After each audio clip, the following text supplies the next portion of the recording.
तं साव परिजनासहितं कृष्णचैतन्यदेवं श्रीराधा कृष्णपादान् सहगणा ललिता श्रीविशाखान्वितांश नमः। ॐ विष्णुपादाय कृष्णपृष्ठाय भूतले श्रीमते भक्तिवेदान्त स्वामिनिति नामिने नमस्ते सारस्वती देवे गौरवाणी प्रचारिणे निर्विशेष शून्यवादी पाश्चात्यदेशतारिणे नमो महावदन्याय कृष्णप्रेमप्रदायते कृष्णाय कृष्णचैतन्य नामिने गौरत्विषे नमः। हे कृष्ण करुणा सिंधु दीनबंधु जगतपते गोपेश गोपिका कांत राधा कांत नमस्तुते। तप्त कांचन गौरांगी राधे वृंदावनेश्वरी वृषभानुसुते देवी प्रणमामि हरिप्रिये। वाञ्छाकल्पतरुभ्यश्च कृपा सिन्धुभ्येव च पतितानां पावनेभ्यो वैष्णवेभ्यो नमो नमः। जय श्री कृष्ण चैतन्य प्रभु नित्यानंद श्री अद्वैत गदाधर श्रीवासादि गौर भक्तवृंद। हरे कृष्णा कृष्ण कृष्ण हरे हरे हरे राम राम राम।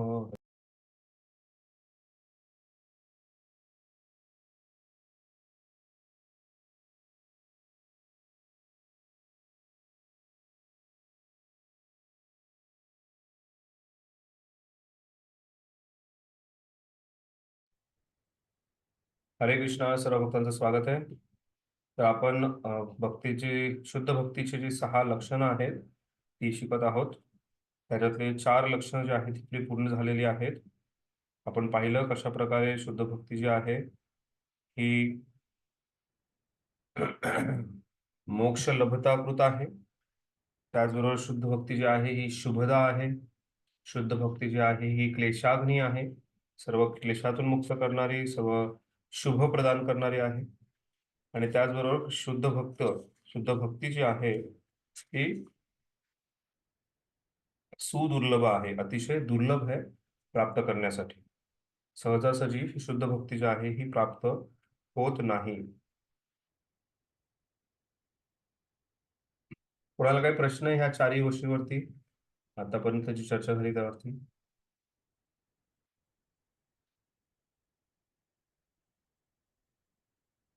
त्यानंतर आपण पाहणार आहोत पुढे 2 की कशा प्रकारे शुद्ध भक्ती जी आहे ही सांधनानंद विशेष आत्मा आहे। भगवंतांशी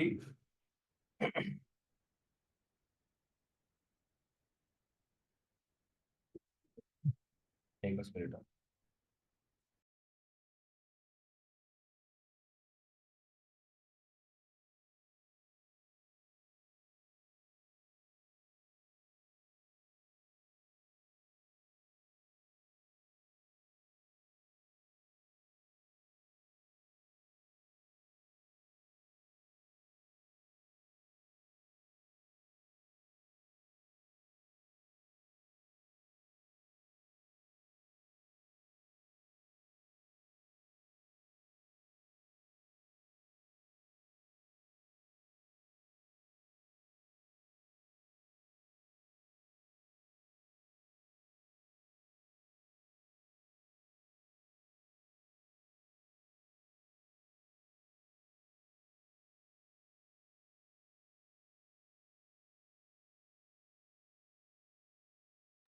भगवंतांशी एकरूप होण्याचा आनंद, किंवा आपण पाहू शकतो की शुद्ध भक्ती जी आहे ही सर्वोत्कृष्ट जो आनंद आहे, या भौतिक जगतातला ही सर्वोत्कृष्ट जो आनंद आहे ती आनंद प्रदान करणारी आहे। सांधनानंद विशेष आत्मा ही जी भक्ती आहे ही पूर्णपणे सर्व आनंदाचा सार आहे, किंवा आनंद सर्वोत्कृष्ट आनंद प्रदान करणारी आहे।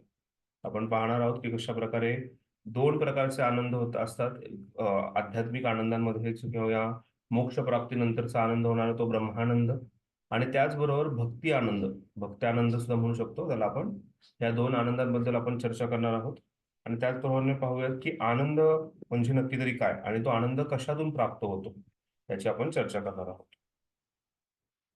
पाहूयात आपण तात्पर्यात प्रभुपाद काय लिहित आहेत। श्री रूप गोस्वामी असे म्हणतात की ब्रह्मानंदास अनेक कोटीपटीने गुणले गेले तरी भक्तिमय सेवेच्या सागरातून मिळणाऱ्या आनंदाच्या एका एका अनुतुल्य कणाशीही त्याची तुलना केली जाऊ शकत नाही।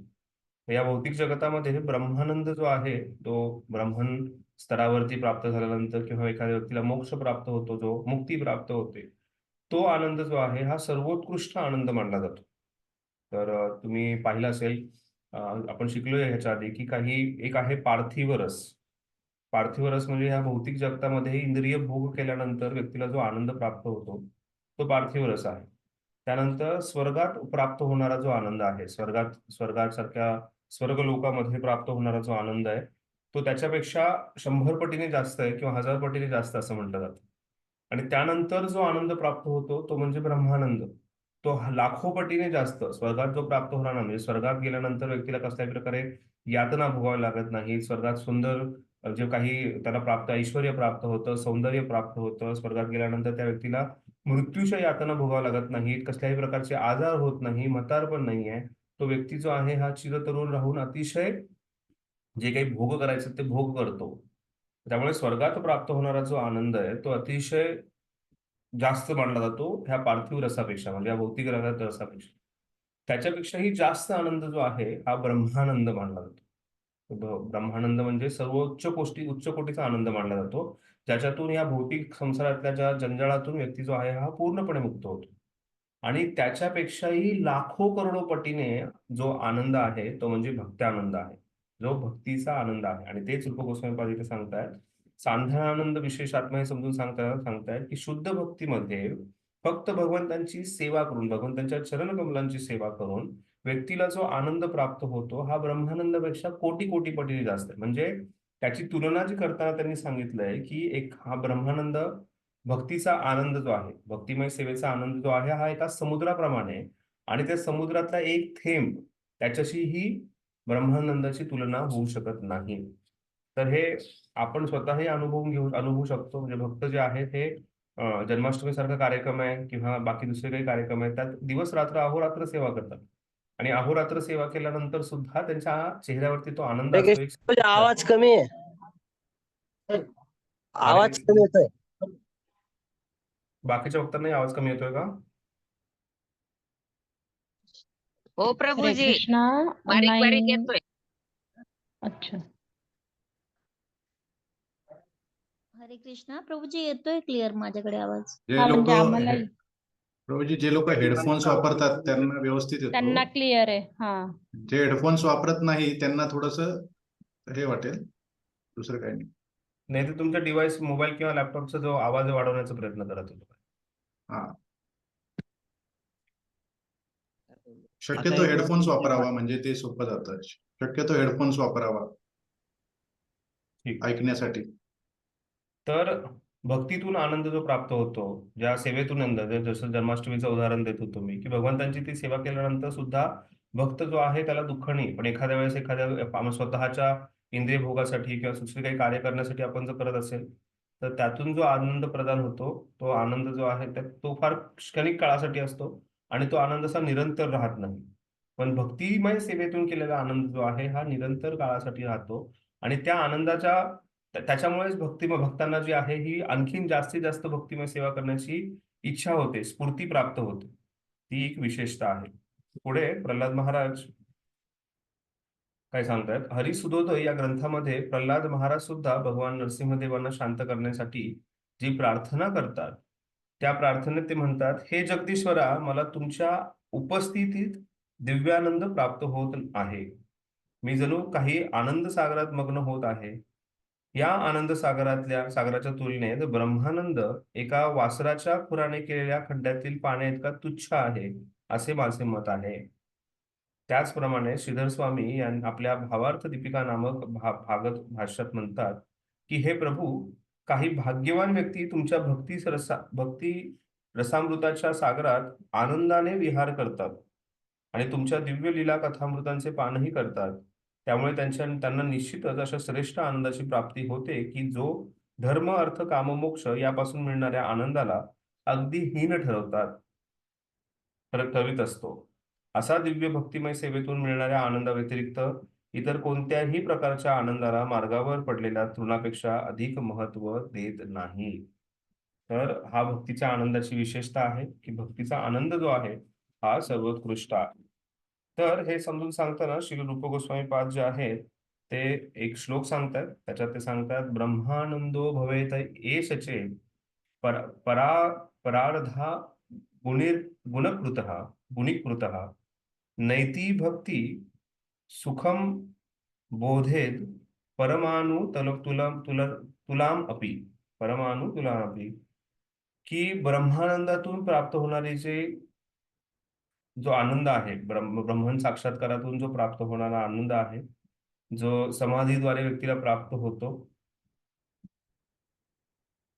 तो ब्रह्माजीच्या जीवनाच्या अर्ध्या जीवनाच्या इतका आनंद जो आहे हा प्राप्त होतो. म्हणजे ब्रह्माजीचं जे अर्ध जीवन आहे एवढं मोठं आहे, तेवढा तो आनंद जो आहे एखादा व्यक्ती ब्रह्मन या स्थितीमध्ये असल्यानंतर त्याला प्राप्त होतो. पण त्याची तुलना जी आहे ती भक्तीतल्या आनंदाच्या सागरासमोर अजिबात करू शकत नाही. त्याची तुलना जी आहे ही भक्तीच्या सागरातल्या एखाद्या थेंबाशीही तुलना व्यक्ती करू शकत नाही. नैती भक्ती सुखम बोधेद परमाणु तुल्यम, परम अणु, अणु म्हणजे अतिशय छोटा. तो ब्रह्मानंद जो आहे हा भक्तीच्या सागरासमोर अतिशय छोटासा आहे आणि त्याची तुलना जी आहे ही कशाशीही होऊ शकत नाही. आणि त्यामुळे तो आनंद, सर्वोच्च आनंद जो आहे तो आपल्याला प्राप्त करायचा आहे. आणि त्यामुळे निरंतर भगवंतांच्या सेवेमध्ये आणि भगवंतांच्या शुद्ध भक्तीमध्ये आपल्याला लीन होणं अतिशय गरजेचं आहे. आणि त्यामुळेच प्रल्हाद महाराज सुद्धा इथे उदाहरण देत आहेत किंवा श्रीधर स्वामी सुद्धा इथे उदाहरण देत आहेत की कशा प्रकारे हा आनंद जो आहे हा श्रेष्ठ आहे. भागवतामध्ये ह्याचं उदाहरण येतं. चतुष्कुमार जे होते, चतुष्कुमार जेव्हा याला पोहोचले, वैकुंठच्या द्वाराजवळ पोहोचले, आपल्या सर्वांना माहिती आहे कशा प्रकारे जय आणि विजय यांनी त्यांनी त्यांना थांबवलं. आणि त्यांनी थांबवल्यानंतर हे चतुष्कुमार जे आहेत हे अतिशय क्रोधित झाले. त्या चतुष्कुमार जे आहे हे ब्रह्माजीचे पुत्र आहे, त्यांना वैकुंठापर्यंत जाण्याची संधी मिळाली. वैकुंठापर्यंत जाण्याची संधी अशी सहजासहजी कोणाला मिळत नाही. आणि हे जे होते हे ब्रह्मवादी होते. जे चतुष्कुमार जो तोपर्यंत ब्रह्मवादी होते. त्यांना भगवंतांचं ब्रह्मन स्वरूपाशीच ब्रह्मन रूप जे आहे, ब्रह्मन स्वरूप जे आहे परमसत्याचं, त्याच्याबद्दलच त्यांची आस्था होती. पण जेव्हा ते तिथे पोहोचले आणि तिथे पोहोचल्यानंतर त्यांनी भगवंतांशी त्यांचा जो वार्तालाप झाला, म्हणजे जेव्हा जय आणि विजय यांनी शाप दिला, हे शाप मिळाल्यानंतर लगेच भगवंत जे आहेत हे धावत पळत तिथपर्यंत वैकुंठाच्या द्वारापर्यंत आले. आणि त्या वैकुंठाच्या द्वाराजवळ आल्यानंतर तिथे त्यांनी भगवंतांचं दर्शन होण्याआधी भगवंतांच्या चरणकमळांच्या तुळशीचा जो सुगंध आहे तो सुगंध त्यांच्या नासिकामध्ये गेला. आणि तो सुगंध नासिकमध्ये गेल्यानंतर त्यांच्यामध्ये भक्ती जी आहे ती उत्पन्न झाली. त्यांच्यामध्ये भक्ती जी आहे भगवंतांप्रती ती उत्पन्न झाली. आणि त्या क्षणी त्यांनी ब्रह्मवादी तत्वाचा त्याग करून भक्ती योगाचं पालन करण्यासाठी किंवा भक्तिमय जीवनाचं पालन करण्यासाठी तयार झाले. भागवताच्या तिसऱ्या स्कंदातील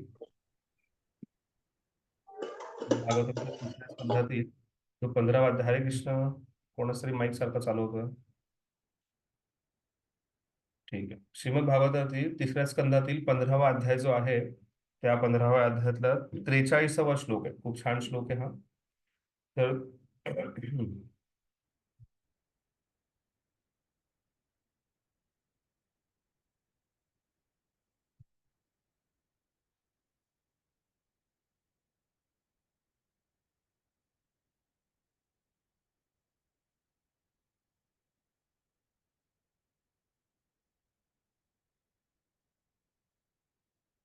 तस्यारविन्दस्य पदारविन्द किञ्जल्कमुश्र तुलसीमकरणं मकरन्दवायु अन्तर्गतं स्वविवेरेण चकार तेषां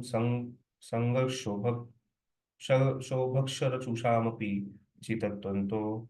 तर इथे हे प्रार्थना करतायत चतुष्कुमार भगवंतांना. आणि ते प्रार्थना करताना सांगतायत की जेव्हा जी एक हवेचा जो झोका आहे, हवेचा जो हवा जी वाहते, त्या वाहत्या हवेबरोबर जेव्हा तुमच्या चरणी अर्पण केलेल्या तुळशीचा जो सुगंध आहे, तो सुगंध जेव्हा आमच्या नासिकेतून आतमध्ये गेला आणि त्यावेळेस आमच्यामध्ये, आमच्या मनामध्ये, आमच्या शरीरामध्ये जो आहे हे आम्हाला पूर्णपणे परिवर्तन दिसून आलं. आमच्यामध्ये आम्ही एक विशेष अनुभव घेतला. आणि तो अनुभव जो आहे तो इतका विशेष होता की आम्ही आतापर्यंत ब्रह्मन, भगवंतांच्या जे परमसत्याचं ब्रह्मन साक्षात्कार आहे त्या साक्षात्काराला आसक्त होतो. पण त्यानंतर आम्हाला समजलं की तुम्ही किती महान आहात, की तुमची भक्ती जी आहे किती महान आहे. आणि त्यानंतर जो त्या अनुभव घेतला तो अनुभव चतुष्कुमारांसाठी अतिशय विशेष होता. तर आपण ह्या उदाहरणातून पाहू शकतो की असे कित्येक संत आहेत त्यांना या ब्रह्मानंदापेक्षाही जास्त आनंद जो आहे हा भक्तीद्वारे प्राप्त होतो. प्रभूजी हा श्लोक नंबर काय होता पुन्हा सांगता का नंबर? श्लोक नंबर आहे 3:15-43. तस्यारविंदस्य नयनस्य 3:15-43. आणि त्यामुळे श्री श्रीधर स्वामी जे आहेत हे भावार्थ दीपिकेमध्ये आपल्याला सांगतायत की कशा प्रकारे भक्तिरसामृताच्या सागरात आनंदाने विहार करतात. काही भाग्यवान व्यक्ती आहेत की तुमच्या भक्तिरसामृत सागराच्या आनंदाने विहार करतात. तुमच्या दिव्य लीला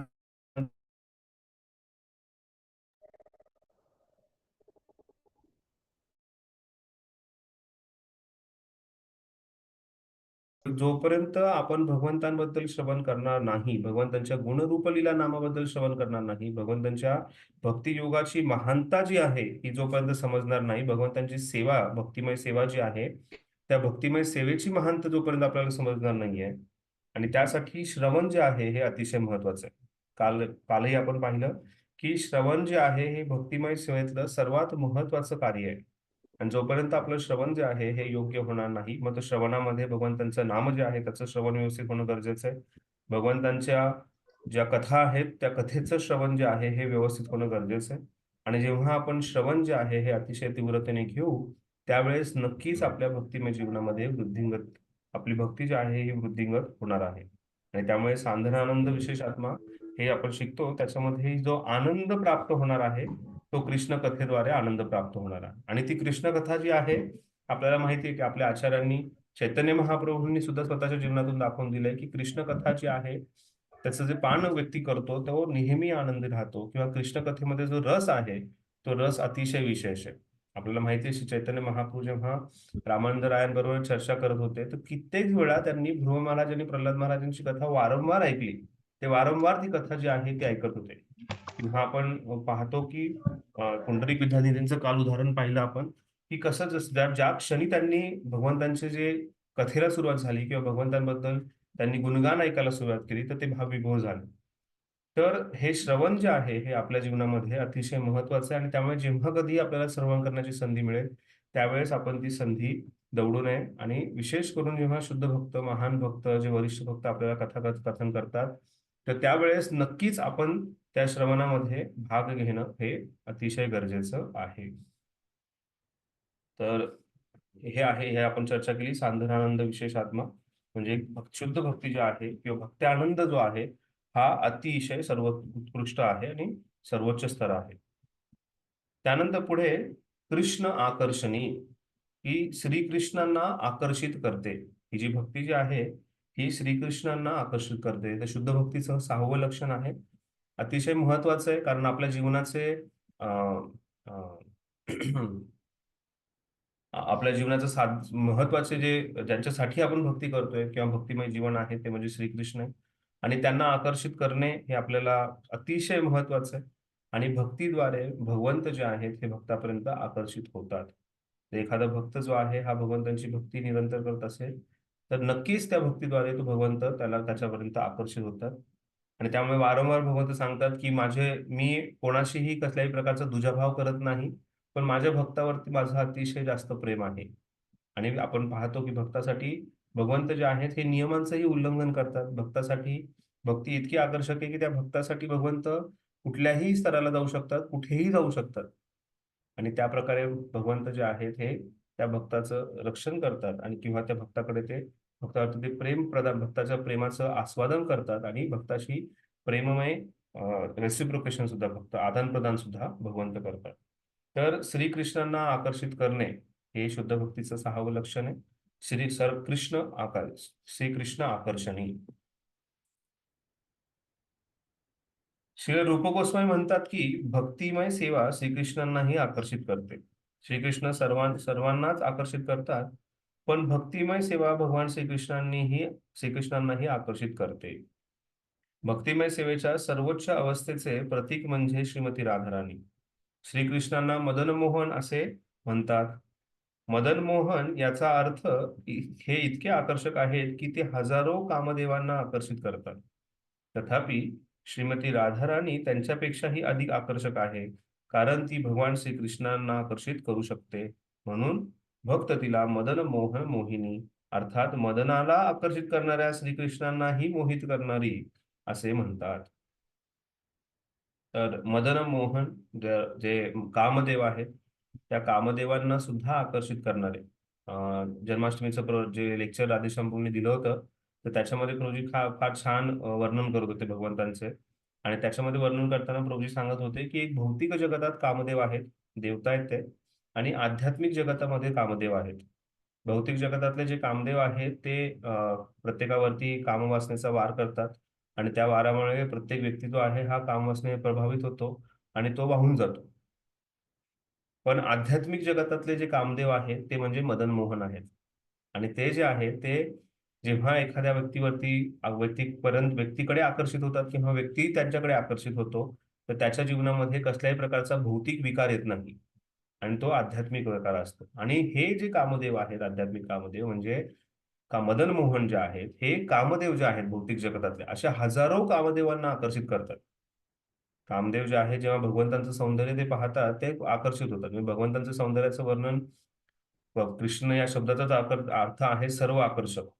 आणि अशा सर्व आकर्षक भगवंत जे आहेत ते एका भक्ताच्या भक्तीमुळे त्या भक्ताकडे एवढे आकर्षित होतात की ते पूर्णपणे सर्व गोष्टी विसरून जातात. जसं सुदामाच्या उदाहरणात पण आपण पाहतो, सुदामा जेव्हा भगवंतांपर्यंत गेले, भगवंतांशी त्यांनी जो प्रेमाचा, भगवंतांचा आणि त्यांच्यामध्ये जे प्रेमाचं आदान प्रदान झालं, त्या आदान प्रदानामध्ये भगवंत जे आहेत ते त्यांनी सुदामाला विचारलं, तू काय आणलंस माझ्यासाठी? भगवंतांना त्यांनी आणलेले पोहे देत नव्हता. पण मग भगवंतांनी ते पोह्याची पिशवी ओढून घेतली. ओढून घेतल्यानंतर पहिली भगवंतांनी त्याच्यातून काही पोहे घेतले आणि ते भगवंतांनी तोंडात टाकले. आणि त्यावेळेस दुसरे घेताना तिथे स्वतः लक्ष्मी माता आली आणि लक्ष्मी माताने सांगितलं, थांबा भगवंत, घेऊ नका. तुम्ही पहिलं जेव्हा दिलं त्याच वेळेस मी सर्व काही अर्पण केलेलं आहे सुदामाला, जे जे सुदामाची इच्छा आहे. तुम्ही दुसरं काही घेऊ नका, नाही तर माझ्याकडे काहीच राहणार नाही, तुमच्याकडे काही राहणार नाही देण्यासाठी. एवढे भगवंत जे आहेत आपल्या भक्ताप्रती आकर्षित होतात, भक्ताच्या प्रसन्नतेसाठी काहीही करायला तयार होतात भगवंत. आपण अर्जुनाच्या उदाहरणात पाहतो, अर्जुन जो आहे जेव्हा अभिमन्यूला 7 महारथींनी मारलं, तर 7 महारथींनी मारल्यानंतर अर्जुनाने तिथे प्रण घेतला की उद्या दिवस सूर्यास्तापर्यंत जर मी जयद्रथला मारलं नाही, जयद्रथचा जर मी वध केला नाही, तर मी अग्नीच्या चितेवरती जाईल, म्हणून मी चितेत स्वतःला वाहून घेईल. हा प्रण घेतला आणि ते बोलून अर्जुन जो आहे हा झोपी गेला. आणि हे झाल्यानंतर ती पूर्ण रात्र भगवंत येरझऱ्या घालत होते आणि भगवंत स्वतः झोपले नाहीत. हे भगवंतांचं प्रेम आहे. आणि त्यानंतर जी जी रचना जयद्रथाला वाचवण्यासाठी कमळाप्रमाणे रचना केली होती, व्यूहरचना. आणि त्यानंतर भगवंतांनी असं वर्णन येतं महाभारतामध्ये की त्यावेळेस भगवंत जे आहेत हे हवेच्या पेक्षाही जास्त वेगाने रथ चालवत होते. हवेचा जो वेग आहे त्याच्यापेक्षा कित्येक पटीने जास्त वेगाने रथ चालवत होते, कारण त्यांना जयद्रथापर्यंत पोहोचायचं होतं. आणि जेव्हा त्यांना कळालं की आता सूर्यास्त होणार आहे, जयद्रथापर्यंत पोहोचणं अवघड आहे, तर त्यावेळेस त्यांनी सुदर्शनला बोलवलं आणि सूर्य जो आहे तो झाकला गेला. जयद्रथ खूप खुश झाला. जयद्रथ नाचत नाचत भगवंतांसमोर, त्या अर्जुनाच्या रथासमोर येऊन उभा राहिला. आणि त्यावेळेस भगवंतांनी लगेच चक्र बाजूला काढलं आणि सांगितलं, अर्जुन अजून सूर्यास्त झालेला नाहीये, जयद्रथ तुझ्या समोर, त्याला मारा. म्हणजे भगवंतांना किती चिंता आहे. त्यासाठी भगवंत जे आहेत हे आपले कुठलेही प्रण घेतले भगवंतांनी. भगवंतांनी कुठल्याही प्रकारचं शस्त्रास्त्र न उचलण्याचा प्रण घेतला होता. पण ह्याच अर्जुनाला वाचवण्यासाठी भीष्म पितामहांवरती ते स्वतः तिथून पडलेलं रथाचं जे चाक आहे, ते चाक उचलून भगवंत भीष्म पितामहांवरती धावून गेले. आता जेव्हा कोणती गोष्ट फेकली जाते ते अस्त्र असतं, आणि जे कोणती गोष्ट चालवली जाते ते शस्त्र असतं. आता हे जे चक्र जे आहे हे अस्त्राप्रमाणे झालं, आणि ते अस्त्र जे आहे ते भीष्म पितामहांवरती फेकून मारायला भगवंत पुढे गेले. तर भगवंत जे आहेत त्यांनी घेतलेली एखादी शपथ आहे, पण तीही त्या भक्तासाठी तोडायला तयार आहे. आणि त्याच्यापेक्षा वेळी आणखी उत्कृष्ट उदाहरण पाहतो, जेव्हा त्या 16,000 स्त्रिया जेव्हा त्या ह्याच्या बाणासुरच ना, त्याच्या तुरुंगात होत्या, तर त्यावेळेस त्या तुरुंगात असताना त्यांनी विचारलं की भगवंत, आम्ही तुमच्याशिवाय कोणाशीच, म्हणजे आमचा कोण स्वीकार करणार? भगवंत म्हणाले की माझी भक्त मी स्वीकार करणार. आणि भगवंतांनी त्या 16,000 त्यांना पत्नी म्हणून स्वीकार केलं. आणि पत्नीचा दर्जा देऊन त्यांच्यासाठी त्यांना जे काही पाहिजे ते सर्व दिलं. तर असे कित्येक उदाहरणं आहेत, विशेष करून भगवंतांच्या कृष्णांच्या जीवनामध्ये पाहतो, की भक्ताच्या प्रसन्नतेसाठी ते भगवंत काहीही करायला तयार आहेत. मग श्रीधामा जो आहे हा भगवंतांचा भक्त आहे, पण भगवंत त्याच्याशी कुस्ती खेळताना त्याला प्रसन्न करण्यासाठी हे सर्व शक्तिमान व्यक्ती जो आहे हा श्रीधामासारख्या साधारण व्यक्तीच्या समोर नेहमी कुस्तीमध्ये हारला जातो. असे म्हणजे त्या उदाहरणांची आपण लिस्ट बनवू शकतो, की भगवंत जे आहेत हे भक्तांनी केलेल्या भक्तीमुळे त्याच्याकडे आकर्षित होतात आणि त्याच्याकडे आकर्षित होऊन भगवंत जे आहेत हे त्या भक्तावरती जास्तीत जास्त प्रेम करतात. आणि त्याचंच उदाहरण देताना प्रभुपाद इथे सांगतात, की भगवंत जे आहेत हे मदन मोहन आहेत, पण त्या मदन मोहनांना आकर्षित करणारी मदन मोहन मोहिनी म्हणजे श्रीमती राधाराणी. आणि ह्या सर्व भक्तांमध्ये उत्कृष्ट भक्त म्हणजे श्रीमती राधाराणी आहे. आणि राधाराणीच्या भक्तीमुळे तर भगवंत जे आहेत हे पूर्णपणे त्या भक्तीमध्ये विरघळून जातात. जसं काही दिवसापूर्वी वृंदावनला होतो. वृंदावनला एक सरोवर आहे, त्या सरोवराचं नाव आहे प्रेम सरोवर. तर त्या प्रेम सरोवराची कथा इतकी छान आहे. त्या प्रेम सरोवरामध्ये आता आपण जाऊया तिथे वृंदावनमध्ये. प्रेम सरोवर जो आहे हा बरसाना आणि नंदगावच्या रस्त्याच्या मध्ये येतो. बरसानावर तुम्ही बरसानावरून नंदगावला जाताना निघालात तर डाव्या बाजूला हा प्रेम सरोवर येतो. आणि हा प्रेम सरोवर जो आहे तिथे पोहोचल्यानंतर खूप सुंदरसा तो सरोवर आहे. तर छान प्रकारे त्याचं कन्स्ट्रक्शन केलेलं आहे. आणि त्या प्रेम सरोवरती आपण उभं असं त्याचं चिंतन करा. तिथे उभं राहिल्यानंतर आपण तिथली जी कथा आहे ती अशा प्रकारे आहे, की भगवंत आणि राधाराणी तिथे बसलेले होते. आणि भगवंत आणि राधाराणी तिथे बसलेले असताना एक मधमाशी जी आहे ती भगवंतांच्या राधाराणीच्या आजूबाजूला फिरत होती. तर भगवंतांनी त्यांच्या मित्राला सांगितलं, की तो मधू आहे त्याला बाजूला काढ. आणि तो भगवंतांचा जो मित्र आहे तो पळत पळत गेला. त्याने ती मधमाशी जी आहे तिला बाजूला काढलं आणि बाजूला काढल्यानंतर तो म्हणाला, की मधू जो आहे तो निघून गेला. आणि हे ऐकल्यानंतर भगवंतांचं नाव आहे मधू. भगवंत अतिशय मधुकर आहेत. आणि त्या मधू म्हणजे कृष्ण निघून गेला का हे राधाराणीला वाटलं. आणि राधाराणी भगवंत मला सोडून गेले या विरहामध्ये राधाराणी तिथे रडायला सुरुवात झाली राधाराणी. आणि राधाराणी खूप खूप रडायला लागली. राधाराणीचा भगवंतांपासून जो विरह आहे तो राधाराणीला सहन होत नव्हता. राधाराणी बेशुद्ध पडत होती, परत उठत होती, परत रडत होती. आणि हे भगवंतांनी पाहिल्यानंतर भगवंतांना राधाराणीचा तो विरह जो आहे तो सहन झाला नाही. आणि त्यानंतर भगवंत रडायला लागले. आणि दोघंही अतिशय रडायला लागले. आणि ते रडत रडत असताना तिथे त्यांच्या अश्रूतून जो सरोवर निर्माण झाला, त्यांच्या प्रेमातून जो सरोवर निर्माण झाला, तो म्हणजे प्रेम सरोवर. तर अशा प्रकारे भगवंत जे आहेत हे राधाराणीच्या प्रेमासमोर राधाराणीला ते सर्वोत्कृष्ट मानतात आणि राधाराणीच्या समोर जे आहे ते नेहमी नतमस्तक होतात. आणि त्यामुळे आपण बऱ्याच वेळा पाहतो की भगवंत जे आहेत हे राधाराणीची सेवा करायला तयार आहेत. आणि त्यामुळे राधाराणीला वृंदावनेश्वरी म्हटलं जातं, जी वृंदावनाची ईश्वरी आहे. परत वृंदावनात आपण आता मानसरोवरला जाऊया. मानसरोवर जो आहे हा वृंदावनातला खूप खूप अतिशय दिव्य सरोवर आहे. त्या सरोवरामध्ये जेव्हा शिवजींची इच्छा झाली की रासलीलेमध्ये जायचं तर ते पोहोचले. त्यांचं जे काही आहे भस्म लावलेलं शरीर, त्यांच्या गळ्यामध्ये साप आहेत अशा स्वरूपात. गोपींनी सांगितलं तुम्हाला इथे येणं परवानगी नाहीये, तुम्ही नाही येऊ शकत. वैष्णवानाम यथा शंभो, सर्वोत्कृष्ट जे वैष्णव आहेत पण त्यांनाही त्या रासलीलेमध्ये परवानगी नव्हती. त्यांनी तपस्या केली, भगवंत प्रसन्न झाले. आणि त्यानंतर ललिताभिषेकाने त्याने सांगितलं की तुम्ही जा, जो मानसरोवर आहे त्या मानसरोवरामध्ये तुम्ही त्या डुबकी मारा. आणि बाहेर जेव्हा त्यांनी ते डुबकी मारून बाहेर आले तर ते गोपेश्वर महादेव जे आहेत ते एक गोपी म्हणून तिथे त्या रूपात आले. तुम्ही गोपेश्वर महादेवाचंही दर्शन घेतलं असेल वृंदावनमध्ये. तर ह्या मानसरोवर मध्ये जेव्हा राधाराणीला मान आला, राधाराणीला राग आला भगवंतांचा. आणि त्यावेळेस भगवंतांनी त्यांच्या डोक्यावरचा मुकुट राधाराणीच्या चरणी ठेवले. त्यांची जी अतिप्रिय बासरी जी आहे बासुरी भगवंतांच्या चरणी ठेवली. मुकुट जो आहे तो त्यांचा जो मोरपंख, त्यांचं जे ऐश्वर आहे, त्यांचा तो मान आहे, तो सुद्धा भगवंतांनी राधाराणीच्या चरणाच्या समोर ठेवला. आणि भगवंतांनी सांगितलं की तुम्ही जे आहात हे वृंदावनेश्वरी आहे.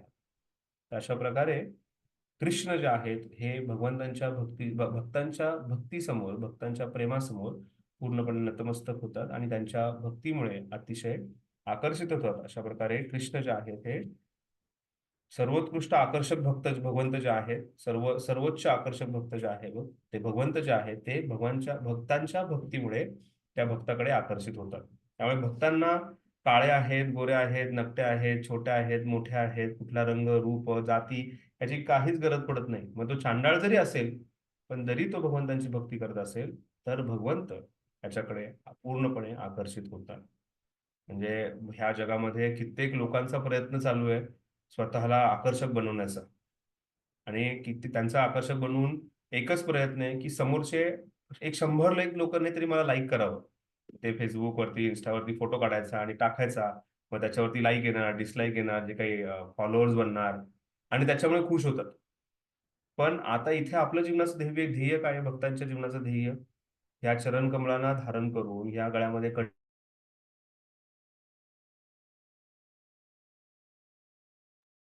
जे आहेत त्यांची कृपा आपल्यावरती प्राप्त होईल. कृष्ण आकर्षक, कृष्ण जे आहेत ते आपल्यापर्यंत आकर्षित व्हावेत, हीच आपल्या जीवनाचं ध्येय आहे. हेच म्हणजे आपल्याला कृष्णाप्रती प्रेम प्राप्त व्हावे, हे आपल्या जीवनाचं ध्येय आहे. आणि ते फक्त आणि फक्त शुद्ध भक्तीद्वारे प्राप्त होतं, दुसरा कुठलाही मार्ग नाही. पुढे, भक्तिमय सेवा करणे म्हणजे श्रीमती राधाराणीच्या चरणचिन्हाचे अनुसरण करणे होय. वृंदावनातील भक्त स्वतःला श्रीमती राधाराणीच्या आश्रयाखाली ठेवतात, जेणेकरून ते भक्तिमय सेवेमध्ये सर्वोच्च पूर्णत्व प्राप्त करू शकतात. याचा अर्थ असा की भक्तिमय सेवा ही काही या भौतिक जगतातील कार्य नव्हे, तर ते साक्षात श्रीमतीच्या राधाराणीच्या नियंत्रणाखाली कार्य आहे. काही दिवसापूर्वीच माझ्या एका काउन्सिलची माझी चर्चा चालू होती आणि सेवेबद्दल चर्चा चालू होती. तर मला म्हणत होते, "प्रभूजी, ते भांडे घासायला मला एवढं नाही आवडत हो." पण ते भांडे घासणं जे आहे, मी त्याला समजून सांगत होतो, ते काय आहे? ते स्वतः श्रीमती राधाराणीची स्वतःची प्रॉपर्टी आहे. श्रीमती राधाराणीची ती सेवा आहे आणि श्रीमती राधाराणी ती सेवेमध्ये आपल्याला लावते. जेव्हा आपण बॅकअप करायला येतो, त्याला बॅकअप म्हणलं जातं. किंवा भगवंतांच्या कुकिंग केलेले जे भांडे आहेत, भगवंतांनी ज्याच्यात भोग ग्रहण केलेला आहे, ते भांडे आहेत. हे घासण्याचा जो आनंद आहे, तो इतका विशेष आहे, किंवा ती जी सेवा आहे ती इतकी विशेष आहे की त्याची तुलनाच करू शकत नाही. त्यामुळे आपण भक्तिमय जीवनात जे काही कार्य करत आहोत, ते कार्य जे आहे हे श्रीमती राधाराणीच्या निर्देशनाखाली आहे. हे श्रीमती राधाराणीच्या नियंत्रणाखालील कार्य आहे. तर त्यामुळे जर कोणाला वाटत असेल की, म्हणजे बऱ्याच वेळा हा प्रश्न पडतो लोकांना की इस्कॉनमध्ये सगळं काही शिकवलं जातं का? म्हणजे काही आजकाल बरेच काही महाराज बाबाजी वगैरे आहेत आणि ते राधा तत्व, राधाराणी आणि वृंदावन आणि ह्या सगळ्या गोष्टीची महिमा सांगतात, आणि ते ऐकल्यानंतर भक्तांना वाटतं की अरे, आपल्याला काहीतरी पूर्ण मिळत नाही वाटतं, मग आपण राधा राधाचाच जप करायला पाहिजे का? आपण राधा राधाचा जप केला तर मग आपल्याला ते सर्व काही प्राप्त होईल. किंवा असं भक्तांना वाटतं की मला इथे येऊन फक्त हरे कृष्णाचा जप करा, 4 नियमांचं पालन करा, तुम्ही जे आहेत 6 षडरूपू जे आहेत, काम, क्रोध, मद, मोह, मत्सर, याच्यावरती बाहेर निघा. वर्षानुवर्ष मी फक्त एवढंच ऐकलंय, पण मी कुठेच ऐकलं नाही राधाकृष्णाची अशी लीला झाली आणि राधाकृष्णाच्या त्या लीलेवरती असं स्मरण करायचं. तुमचं सिद्ध देह असा आहे आणि त्या सिद्ध देहावरती तुम्ही असं मेडिटेट करा आणि तशा प्रकारे करा. मला काहीतरी कमी मिळतंय का, असं भक्तांना वाटतं. पण ह्या वाक्यात इतका महत्वाचा संदेश प्रभुपाद देत आहेत, की आपण जे काही कार्य करत आहोत, भक्तिमय कार्य, ते श्रीमती राधाराणीच्या निर्देशनाखाली, त्यांच्या नियंत्रणाखाली होतंय. तर आपण भगवंतांच्या मंदिरामध्ये चालत येतोय, त्यांना प्रणाम करतोय, आपण भगवंतांचा नामजप करतोय, आपण दिलेली सेवा जी आहे ती सेवा करतोय. मग ती सेवा कोणतीही असू शकते, भक्तांची किंवा भगवंतांची सेवा असू शकते. ती सेवा करत असताना आपण जे काही कार्य करतोय ते श्रीमती राधाराणीच्या नियंत्रणाखाली होतंय. ह्याच्यापेक्षा वेगळं काय पाहिजे आपल्याला? हे किती मोठं सौभाग्य आहे. आणि जे ब्रजवासी आहेत, ते सुद्धा स्वतः कृष्णाकडे जात नाहीत. जरी कृष्णाला प्रिय गोपी आहेत असं सांगितलं जातं, त्या गोपींमध्ये सुद्धा त्या गोपी ज्या आहेत त्या भगवंतांकडे डायरेक्ट जात नाहीत. ते श्रीमतीच्या राधाराणीच्या नियंत्रणाखाली सर्व काही होतं. त्यामुळे श्रीमती राधाराणीच्या नियंत्रणाखाली आपलं कार्य होतंय. त्यामुळे आपल्याला जे काही साधन मिळालेलं आहे, जी साधना प्राप्त केलेली आपण, जी प्रभुपादांच्या, गुरु महाराजांच्या कृपेमुळे, ती खूप दिव्य आहे, हे समजणं फार गरजेचं आहे. तो हरे कृष्ण महामंत्र जो आहे, हा अतिशय दिव्य महामंत्र आहे. चैतन्य महाप्रभूंनी स्वतः या महामंत्राला सर्वांपर्यंत पोहोचवलंय. कोण आहेत चैतन्य महाप्रभू? हे स्वतः भगवान श्रीकृष्ण आहेत. प्रभुपादांसारखे दिव्य पुरुष सुद्धा, त्यांना वृंदावनात राहून सुद्धा ते म्हणू शकत होते सगळ्यांना राधे राधेचा जप करा. नाही. राधाराणीचं नाव घेणं म्हणजे आपली ती कुवतच नाहीये. म्हणजे आपण बऱ्याच वेळा नॉर्मली म्हणतो राधे, राधे, राधे, राधे. पण राधे म्हणजे कोण आहे? ते नाव पुकारण्यासाठी आपली ती लायकी आहे का? आपली ती कुवत आहे का? नाही. आपण हरे कृष्ण महामंत्राद्वारे आपल्याला आणि त्याची जी दिव्यता आहे ती समजणं गरजेचं आहे. आणि त्या प्रणालीला, ती जी पद्धती जी आहे, ती जी प्रोसेस आहे, त्या प्रोसेसला आपल्याला एकनिष्ठ होऊन प्रामाणिकपणे ही प्रोसेस जी आहे ती पालन केली, तर नक्कीच आपल्या जीवनाचं जे उत्कृष्ट ध्येय आहे कृष्ण प्रेम, हे आपल्याला प्राप्त होणार आहे.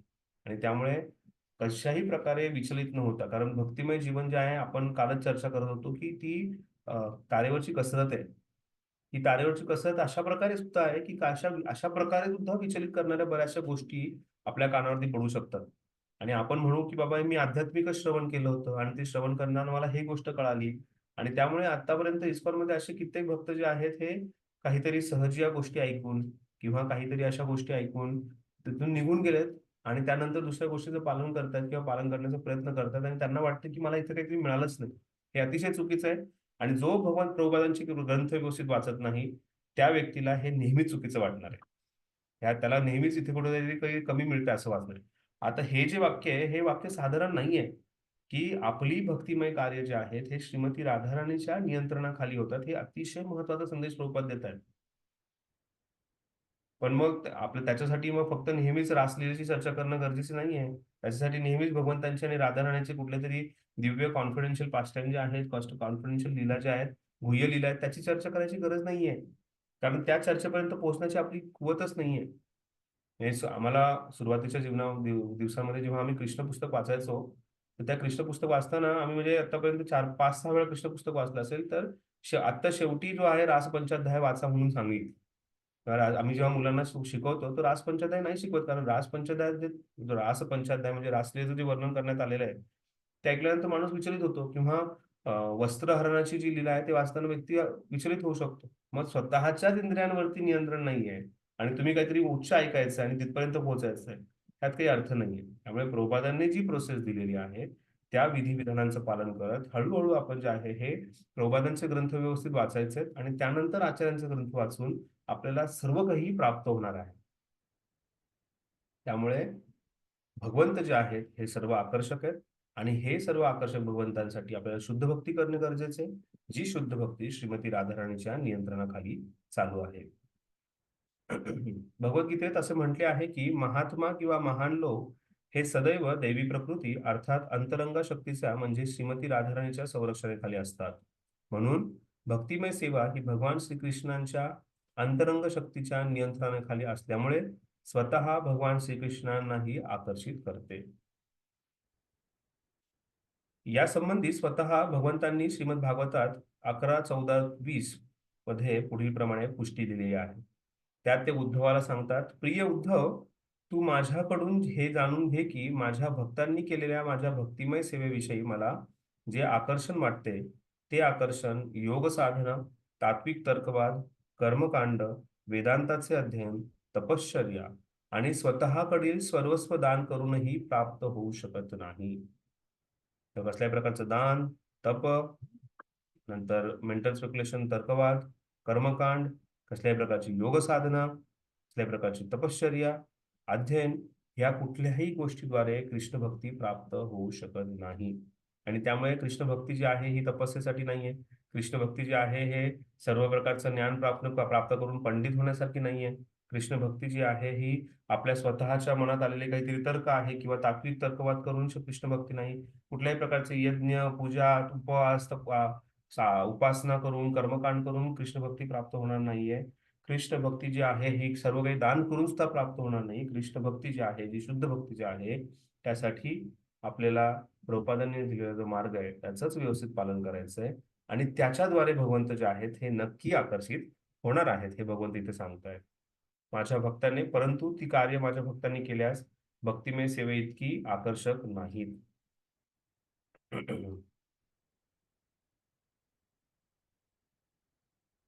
आपल्या भक्ताने केलेल्या भक्तिमय सेवेकडे भगवान श्रीकृष्ण कसे आकर्षित होतात याचे वर्णन नारद मुनींनी श्रीमद भागवतातल्या 7व्या स्कंदातील 10व्या अध्यायातील 48-49 मध्ये केले आहे. राजा युधिष्ठिर प्रल्हाद महाराजांचे गुणगान करीत होते, त्यावेळी नारद मुनी त्यांना संबोधित करतात. एक भक्त सदैव इतर भक्तांच्या कार्याचा गौरव करीत असतो. युधिष्ठिर महाराज प्रल्हाद महाराजांच्या सद्गुणांचे गुणगान करीत होते आणि हे शुद्ध भक्ताचे लक्षण आहे. शुद्ध भक्ताचं लक्षण काय? तो दुसऱ्या भक्ताचं गुणगान करतो. आपल्याला पाहणं गरजेचं आहे की आपण गुणगान करतोय की कुठल्या निंदेमध्ये भाग घेतोय. भक्तांची निंदा करण्यामध्ये किंवा आपल्यामध्ये जो निंदा करण्याचा जो गुण आहे, अवगुण आहे, त्या अवगुण आपण बऱ्याच वेळा बाहेर काढतो आणि निंदा करतो आणि त्या निंदेमध्ये बऱ्याच वेळा आपल्याला रस येतो, रुचीने आपण त्याची चर्चा करतो. ते नाहीये, ते शुद्ध भक्ताचं लक्षण नाही. शुद्ध भक्ताचं लक्षण काय? इथे युधिष्ठिर महाराज प्रल्हाद महाराजांचं गुणगान करतायत की प्रल्हाद महाराज किती महान भक्त आहेत. आणि ते गुणगान करत असताना नारद मुनी हे ऐकतात आणि नारद मुनी म्हणतात की हे शुद्ध भक्ताचं लक्षण आहे. हे नारद मुनींकडून इथे आपल्याला ऑथोराइज केलेलं आहे. प्रल्हाद महाराज हे भगवंतांचे वास्तविक भक्त आहेत, पण मी खरा भक्त नाही. युधिष्ठिर महाराजांचा असा विचार आहे. ते अशा प्रकारचे विचार व्यक्त करीत असताना नारद मुनी त्यांना म्हणाले की हे महाराज युधिष्ठिर, तुम्ही पांडव बंधू या जगतातील एकमेव भाग्यवान व्यक्ती आहात. स्वतः पूर्ण पुरुषोत्तम भगवान श्रीकृष्ण यांनी या पृथ्वीवर अवतार घेतला आहे आणि ते तुमच्या समोर एका सामान्य व्यक्तीसारखे व्यवहार करीत आहेत. ते सर्व परिस्थितीत तुमच्या समान आहेत. ते तुमच्या समवेत निवास करीत आहेत. ते इतरांसमोर प्रकट होत नाहीत. इतरांना ते ज्ञात नाही की ते स्वतः परमेश्वर आहेत. पण तरी देखील ते तुमच्या समवेत एक बंधू, मित्र किंवा तुमचा दूत म्हणूनही राहत आहेत. त्यामुळे तुम्ही हे जाणले पाहिजे की या जगात तुमच्याहून अधिक भाग्यवान कोणीही नाही.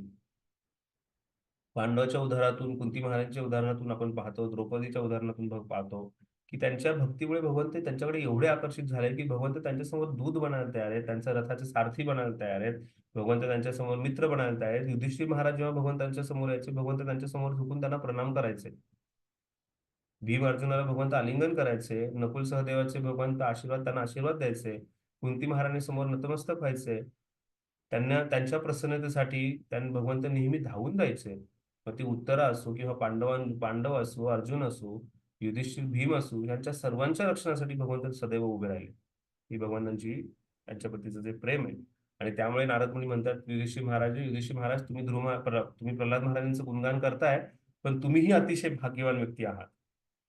भगवद्गीतेत भगवान श्रीकृष्णांनी अर्जुनासमोर आपले विराट रूप प्रकट केले. त्यावेळी अर्जुनाने अशी प्रार्थना केली, हे कृष्ण, मी आतापर्यंत तुम्हाला माझा एक बंधू समजून तुमचा अनादर केला. तुमचा मी अनेक प्रकारे अपमान केले, तर तुम्हाला कृष्ण आधी किंवा कधी मित्र असेही म्हटले. तुम्ही इतके महान आहात की हे मी कधी समजू शकलो नाही. पण तर ही पांडवांची अवस्था होती. सर्व महान व्यक्तींमध्येही महान असणारे पूर्ण पुरुषोत्तम भगवंत पांडव बंधूंबरोबर केवळ त्यांच्या भक्तिमय सेवा, मैत्री किंवा प्रेम यांनी आकर्षित झाल्यामुळे त्यांच्या सोबत राहत होते. भक्तिमय सेवेची प्रक्रिया किती महान आहे याचे हे प्रमाण आहे. ती साक्षात पुरुषोत्तम भगवान श्रीकृष्ण यांनाही आकर्षित करू शकते. परमेश्वर महान आहेत, पण भक्तिमय सेवा परमेश्वरांपेक्षाही महान आहे, कारण ती परमेश्वरालाही आकर्षित करू शकते. जे भक्तिमय सेवा करीत नाही त्यांना भगवंतांप्रती समर्पित भक्तिमय सेवेचे मूल्य कधीच समजणार नाही. तर ही भक्ती जोपर्यंत व्यक्ती करणार नाहीये, हे अशा भक्ती रसामृत सिंधू सारख्या ग्रंथांचं अध्ययन जोपर्यंत व्यक्ती करणार नाहीये, तोपर्यंत भक्तीची महानता त्या व्यक्तीला समजणार नाहीये. आणि तोपर्यंत तो भगवंतांपर्यंत आकर्षित होणार नाहीये आणि भगवंतही त्याच्याकडे आकर्षित होणार नाहीये. त्यामुळे कितीही तपस्या केल्या, कितीही यज्ञ केले, कितीही योग साधना केली, तरी अशा व्यक्तीला भगवंत प्राप्त होणार नाहीये. भगवंतांना प्राप्त करायचं असेल तर फक्त आणि फक्त शुद्ध भक्ती हाच केवळ एक मार्ग आहे. दुसरा कुठलाही मार्ग नाही. हरे कृष्ण प्रभुजी, दंडवत प्रणाम. यस माताजी, बोला. प्रभुजी, आपण शुद्ध भक्ती, आता तुम्ही पण उदाहरण दिलात, किंवा ते शुद्ध भक्ती कशी आपल्याकडनं कशी होईल, कसं समजायचं म्हणजे प्रभुजी? म्हणजे आपण जप शुद्ध करतोय नाही करतोय कसं कळेल ते आपल्याला? एकच मिनट, प्रभु आ गए क्या? कि मेरे ऑफिस में क्लास दे रहा हूँ, आप आ जाओ मेरे ऑफिस. हाँ ठीक है, 15 मिनट.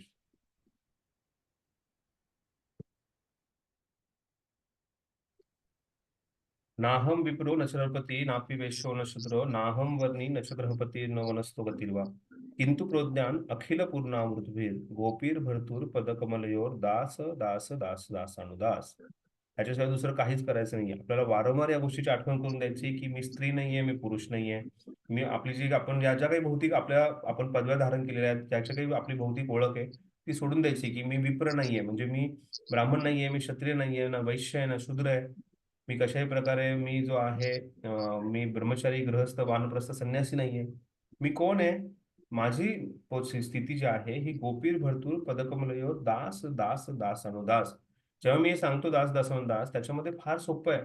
आपल्या वरिष्ठांच्या दिलेल्या उपदेशांचं पालन करायचंय, गुरुवर्यांनी दिलेल्या उपदेशांचं पालन करायचंय, प्रभुपादांनी दिलेल्या उपदेशांचं पालन करायचंय, आचार्यांनी रूप गोस्वामी पादांसारखे जे आपण आपले महान आचार्य आहेत, ज्यांचं चरणकमलांचं आपण पालन करतोय, त्यांनी दिलेला मार्ग जो आहे त्या मार्गाचं पालन करायचंय. मग आपल्याला कित्येक वर्ष आपल्यामध्ये परिवर्तन होत नाहीये याची खंत वाटू शकते, पण एक अशी वेळ येईल ज्यावेळेस आपल्या जीवनामध्ये पूर्णपणे परिवर्तन होईल.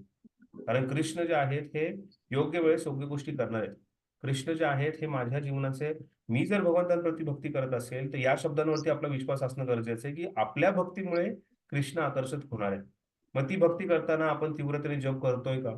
ती भक्ती करताना आपण तीव्रतेने श्रवण करतोय का? ते श्रवण केलेलं आपण आपल्या हृदयामध्ये उतरवतोय का? त्याचं पालन करतोय का? हे पाहणं गरजेचं आहे. जे आपण हे करत राहिलो तर नक्कीच आपण शुद्ध भक्तीचं पालन करतोय, त्यात कसल्याही प्रकारचा डाऊट नाहीये, कसल्याही प्रकारचा संशय नाहीये. जर आपल्याला दिलेला जो मार्ग आहे त्या मार्गाचंच आपण व्यवस्थितपणे काटेकोरपणे पालन केलं तर नक्कीच आपण शुद्ध भक्तीचं पालन करतोय. आणि एक वेळ अशी येईल की ह्या हृदयातले सर्व विकार जे आहेत ते निघून जातील आणि आपण कृष्णाला आकर्षित करू, कृष्ण आपल्यापर्यंत आकर्षित नक्कीच होणार आहे. ह्याच्यावरती विश्वास ठेवायचा आहे आणि कार्यरत व्हायचं. आता विश्वास कसा ठेवायचा हाही प्रश्न पडू शकतो कधी कधी, कारण माझ्यात परिवर्तन नाही दिसत आहे ना. तुम्ही म्हणताय की परिवर्तन होईल पण आतापर्यंत नाही दिसत आहे मला असं वाटतंय. तर थोडासा भूतकाळात जाऊन आपल्या स्वतःबद्दल विचार करायचा. तर त्याच्यामध्ये आणि आतामध्ये काहीतरी परिवर्तन आहे. त्या गोष्टीवर आपल्याला विश्वास वाढू शकतो. दुसरी गोष्ट की कृष्ण सुद्धा भगवद्गीतेत जेव्हा सांगतात बहवो ज्ञान तपसा, जेव्हा भगवंत सांगतात किंवा मुमुक्षुभी या शब्दाचं जेव्हा भगवंत वर्णन करतात, हे सांगताना भगवंत ते सांगतायत की असे हजारो भक्त आहेत, त्या भक्तांनी स्वतःच्या जीवनात त्याचं पालन केलंय आणि त्यांनी असे मुक्त आत्मा आहेत किंवा असे भरपूर ज्ञानी व्यक्ती आहेत ज्यांनी या भक्तिमय जीवनाचं पालन केलंय आणि त्यांच्या जीवनात परिवर्तन झाले. मग काही भूतकाळात थोडं पाहिलं तर 50 वर्षापूर्वी इस्कॉनची जेव्हा स्थापना झाली तेव्हापासून आतापर्यंत असे कित्येक भक्त आपल्या डोळ्यासमोर दिसतात ज्यांच्या जीवनात परिवर्तन झाले. त्यांच्या जीवनामध्ये त्यांनी शुद्ध भक्तीद्वारे भगवंतांना प्राप्त केलंय. अशी कित्येक उदाहरणंही आपल्या समोर आहेत. त्यानंतर आपण जर ग्रंथांचं व्यवस्थित अध्ययन केलं तर त्याच्यातही आपल्याला पाहिल्यानंतर आपला विश्वास जो आहे हा दृढ होणार आहे. आणि श्रद्धा जी आहे ही निष्ठेपर्यंत पोहोचवणं, अनर्थ निवृत्ती आपली होणं, या सगळ्या प्रोसेसमध्ये आपल्याला फक्त काय करायचंय, जो मार्ग दिलाय त्या मार्गाचं पालन करायचंय. हळूहळू आपण त्या पायऱ्या चढत चढत जो आहे ती शुद्ध भक्तीची जी सर्वोच्च स्थिती आहे ती नक्कीच प्राप्त होणार आहे. त्यामुळे आपल्याला सांगितलं डटे रहो, बने रहो, करते रहो, करत राहायचं आपल्याला. ती शुद्ध भक्ती जी आहे ती आपल्याला नक्कीच प्राप्त होणार. ठीक थँक्यू आहे. प्रभू. थँक्यू प्रभू. हरे कृष्ण. अजून कोणाचा काही प्रश्न आहे? प्रभूजी म्हणजे हरिनामावर जास्त भर दिलेला आहे. आता मी बरेच लेक्चर ऐकले मध्ये, तर बरेच प्रभूजींचा हरिनामावर जेवढा आपण हरिनाम शुद्ध घेऊ तर तेवढ्यात आपल्यात बदल होतील बुवा असं, म्हणजे प्रभूजींच्या एका लेक्चर मध्ये ऐकलं मी, ते म्हणत होते. भक्तीचे 9 विधी आहेत, वेगवेगळे अंग आहेत भक्तीचे, आपण पाहणार आहोत. 64 अंग आहेत भक्तीचे. आणि त्या भक्तीच्या 64 अंगामध्ये हरिनाम जे आहे, श्रवण आणि कीर्तन याच्यावरती जास्त भार दिलेला आहे. कीर्तनामध्ये शुद्ध नाम जे आहे किंवा कीर्तनामध्ये रस जो आहे तो तेव्हा येणार आहे जेव्हा आपलं श्रवण व्यवस्थित असणार आहे. आणि त्यामुळे परंपरेतून येणारे ज्या काही आचार्य आहेत, परंपरेतून येणारे जे ऑथराइज्ड आपले जे भक्त आहेत त्यांच्याकडून व्यवस्थित श्रवण करत राहिलं आणि त्यानंतर भगवंतांचं नाम जे आहे हे व्यवस्थित घेत राहिलं तर नक्कीच आपल्या भक्तीमध्ये आपली वृद्धी जी आहे ती आपल्याला दिसून येणार आहे. प्रभूजी एक माताजी आहेत आपल्या इस्कॉनच्या नव्हत्या पण प्रभुपादांच्या काळात होत्या. मला एक आत्ता काल परवा एक लेक्चर मध्ये मी ऐकलं, तर त्याच्यात त्या माताजींनी ना म्हणजे असं जप नामस्मरण वगैरे कधी केलं नव्हतं, पण प्रभुपादांचे जे लेक्चर होते डिक्टाफोन मधून त्यांना ते हे करत होत्या, म्हणजे टाईप वगैरे काय करायचं तेवढंच केलं होतं. पण जेव्हा त्यांना आता पॅरालाइज झालं तर त्या सगळं विसरल्या आणि फक्त हरे कृष्ण महामंत्रच फक्त त्यांना आठवण राहिलेलं आहे बुवा, असं एक उदाहरण त्या म्हणजे दिलं होतं. तर म्हणजे भगवंतांची कृपा कशी होऊ शकते वो हे पण त्याच्यातून म्हणजे त्यांनी सांगितलं होतं त्या उदाहरणात. बरोबर आहे. अशी भरपूर उदाहरणं आहेत इस्कॉनमध्ये, असे भरपूर चमत्कार आहेत, अशी भरपूर दिव्य उदाहरणं आहेत. त्याच्यामध्ये भक्तिमय सेवा कशाही प्रकारे येणं केल्या प्रकारे सेवा केल्यानंतर त्याच्यामध्ये, त्यामुळे भगवंतांच्या संबंधित कुठलंही कार्य करण्यानंतर त्या व्यक्तीमध्ये त्या म्हणजे ती हजारो लाखो करोडचं दान देऊन किंवा भरपूर तपश्चर्या करून भरपूर यज्ञ आचरण करून सुद्धा त्या व्यक्तीला जे प्राप्त होणार नाहीये ते प्राप्त भगवंतांची येणं केलं प्रकारे सेवा करून त्या व्यक्तीला प्राप्त होऊ शकतं. ती शुद्ध थँक्यू प्रभू. भक्ती. थँक्यू. ओके. हरे कृष्णा. Yes madam. हरे कृष्ण. प्रभूजी साधन भक्ती करताना आपण पूर्णपणे शुद्ध नसतो, पण जो सेवेमध्ये किंवा नामस्मरणामध्ये कुठल्याही भगवंताच्या कुठल्याही सेवेमध्ये जो आनंद भेटतो, तो आनंद काय असतो मग?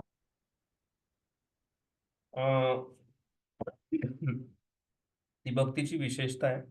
भक्तीमध्ये कार्य करताना जसं मी जन्माष्टमीचं उदाहरण दिलं होतं.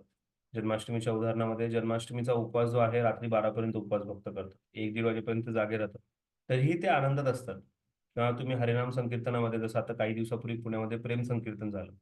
आणि त्या प्रेम संकीर्तनामध्ये भक्त जे आहेत हे तासनतास तिथे जे म्हणजे तरुण मुलं जी आहेत ती तासनतास मृदंग वाजवत होती, सेवा करत होते आणि ते सेवा केल्यानंतर ते अतिशय आनंदी होते.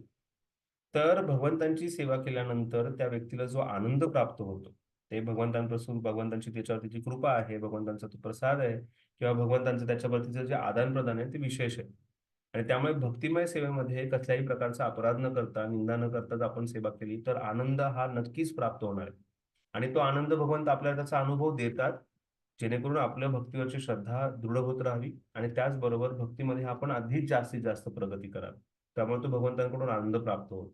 आणि तसाच आनंद जो आहे हा हळूहळू आपल्याला नामजपामध्ये सुद्धा येईल. तोच आनंद जो आहे हा आपण जर व्यवस्थितपणे श्रवण केलं तर त्या श्रवणामध्ये सुद्धा येईल. तसा सेवेतून आपल्याला आनंद प्राप्त होतो, तसा प्रकारचा आनंद हा आपल्याला नामातूनही प्राप्त होईल. आणि त्यामुळे गोड तुझे नाम, गोड तुझे रूप किंवा अशी कित्येक नामाची महिमा आहे की ते फुटो हे पुस्तक, तुटो हे शरीर, हरिनामाचा गजेर सोडू नये. तर त्यामुळे नामामध्येही तशा प्रकारची रुची येईल. फक्त नामातच नाही, भगवंतांच्या गुणरूप लीलामध्ये श्रवण करण्यामध्ये सुद्धा ती रुची येईल. आणि तो आनंद जो आहे आपल्याला अधिक जास्तीत जास्त प्रेरणा देईल, स्फूर्ती देईल, जेणेकरून भक्तीमध्ये आणखीन आपण प्रगती करत राहू. ठीक आहे तुझी? अजून कोणाला काही प्रश्न आहे?